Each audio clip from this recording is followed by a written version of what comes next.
नमस्कार प्यारे दोस्तों, आज हम पढ़ाएंगे आपको पास्ट परफेक्ट कॉन्टिन्यूस। कल हमने पास्ट परफेक्ट पढ़ाया था, आज पास्ट परफेक्ट कॉन्टिन्यूस पढ़ाएंगे और बहुत ही प्यार से, बहुत ही सरल भाषा में आपको समझाएंगे। देखिएगा अब यहाँ पर पास्ट परफेक्ट कॉन्टिन्यूस पहचान क्या होगी इसकी, वो समझिए पहले बेटे। जिस वाक्य के अंत में रहा था, रही थी, रहे थे और समय का बोध होता है, क्योंकि समय का बोध भी होता है इसके अंदर। निश्चित के लिए हम सिंस लगाते हैं, अनिश्चित के लिए हम फोर लगाते हैं। तो अब हम क्या करने वाले हैं, एक वचन बहुवचन दोनों में हैड बीन लगाएंगे। पहले अफर्मेटिव का रूल्स बनाएंगे, ये अफर्मेटिव लिख रहा हूँ मैं। अब बनाएंगे subject plus had plus been, यानी कि हैड बीन। और अब हो जाएगा क्रिया की फर्स्ट फॉर्म के साथ ING plus object plus time. Time का मतलब है कि जो भी वाक्य के अनुसार होगा वो ही हम इसमें लिखेंगे, सिंस या फोर, वो वाक्य बताएगा हमें, लेकिन हमने उस समय टाइम का इस्तेमाल कर लिया इसमें। ये मैंने बना दिया इसको। अब इसका निगेटिव देखिए बेटा कि भाई निगेटिव कैसे बनेगा। एक वचन बहुवचन दोनों में हैड बीन है, कुछ ज़्यादा कन्फ्यूजन का विषय नहीं, बिल्कुल सरल। हैड नॉट बीन, निगेटिव में क्या हो जाएगा, हैड नॉट बीन। और क्रिया की फर्स्ट फॉर्म के साथ आईएनजी प्लस ऑब्जेक्ट और प्लस टाइम। ये हो गया जी आपका निगेटिव। इन्हें आप लिखकर नोट भी कर लेना आप, ये आपके बहुत काम आने वाले हैं। इंटेरोगेटिव, प्रश्नवाचक। अगर वाक्य से पहले क्या जाए तो वाक्य आपका वाट से शुरू मत कर देना, वाक्य हैड से शुरू करना। इसके अनुसार had plus subject plus been plus V1 plus ING plus object plus time. ये हुआ हमारा इंटेरोगेटिव। अब मैं डबल इंट्रोगेटिव की बात करूंगा। इसमें क्यों, कब, कहाँ, कैसे, डब्लू फैमिली से संबंधित इसको बनाएंगे। तो पहले हम वाई लिख लेते हैं, फिर हैड लिख लेते हैं, फिर सब्जेक्ट आ जाएगा। सब्जेक्ट के बाद में अगर है तो नॉट बीन कर लेना, not been plus V1 plus ING plus object और प्लस टाइम। ये प्रश्नवाचक चिन्ह जरूर लगा लेना पीछे। तो ये हमारे रूल्स बिल्कुल रेडी हो गया है। अब हम इससे संबंधित को एग्जाम्पल्स देते हैं, समझाते हैं, हिंदी भी और इंग्लिश भी इसकी बना के। सुबह से वर्षा हो रही है, पहला वाक्य। सुबह से वर्षा हो रही है, हो रही थी, सॉरी पास्ट टेंस में चल रहे हैं। सुबह से वर्षा हो रही थी, तो इसमें कोई सब्जेक्ट नहीं है, इसको हम डम्मी सब्जेक्ट से शुरू करेंगे, इट से। जहाँ गर्मी, सर्दी, ऋतु, वर्षा, दिन, महीने आते हैं वहाँ पर हम इट का प्रयोग करते हैं बच्चों। तो क्या करेंगे, इट हैड बीन।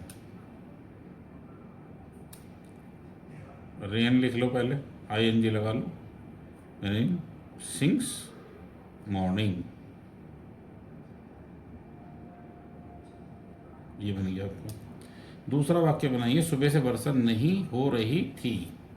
सुबह से वर्षा नहीं हो रही थी, इसको बना के देखो आप अपने मन में, जरा पता चलेगा भाई आप कहाँ कुछ सीख पा रहे हो, नहीं सीख पा रहे हो। यही आप खुद बनाना। इसकी हिंदी मैं इंग्लिश बना रहा हूँ, मैं इसको ट्रांसलेट करता हूँ। इट हैड नॉट बीन, वर्षा की लगा दीजिए, raining, since morning, since morning. क्या सुबह से वर्षा हो रही थी, नंबर 3। क्या सुबह से वर्षा हो रही थी। तो वाक्य किस चीज से शुरू होना है, हैड से शुरू होना है। हैड आई बीन वर्षा की लगाइए, रनिंग सिंस मॉर्निंग।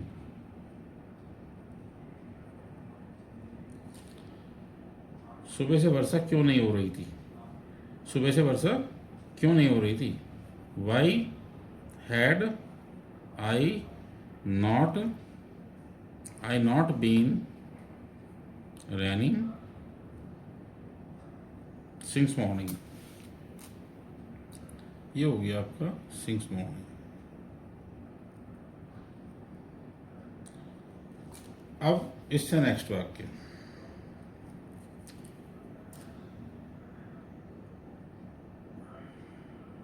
राजू 2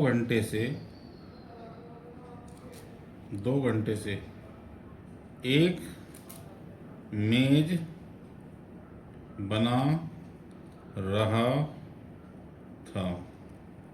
ठीक है जी।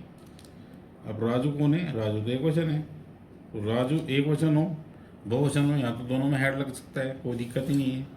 तो राजू हैड बीन, क्या बना रहा था? मेज। तो क्या करेंगे? Raju had been making a table. कितने घंटे से? 2 घंटे से। गए तो 2 घंटे 4 2 आवर्स। ये आपके 2 घंटे हो गए। राजू 2 घंटे से एक मेज नहीं बना रहा था। इसकी हिंदी लिख लो पहले आप। राजू 2 घंटे से एक मेज नहीं बना रहा था। वाक्य देखिएगा, Raju had not been making a table for 2 hours. 2 घंटे से। क्या राजू 2 घंटे से एक मेज बना रहा था? क्या बताओ क्या बनेगी? आप भी सोचो जरा, आप भी सोच के देखो कि क्या बनने वाली है इंग्लिश बेटा। तो वाक्य कहाँ से शुरू होगा? हैड से बेटे। Had Raju been making a table for 2 hours. प्रश्नवाचक चिन्ह लगेगा बेटा। राजू एक मेज क्यों नहीं बना रहा था? राजू 2 घंटे से एक मेज क्यों नहीं बना रहा था? तो क्या हो जाएगी? Why had Raju not been making a table for 2 hours. ये हो गया। ये मैंने आपको 2 एग्जाम्पल समझाए आज। इन्हें आप बना के देखिए, कोई दिक्कत हो आप हमसे पूछिए। आज के लिए इतना ही दोस्तों। बहुत बहुत धन्यवाद, बहुत बहुत आपका आभार। पढ़ते रहिए।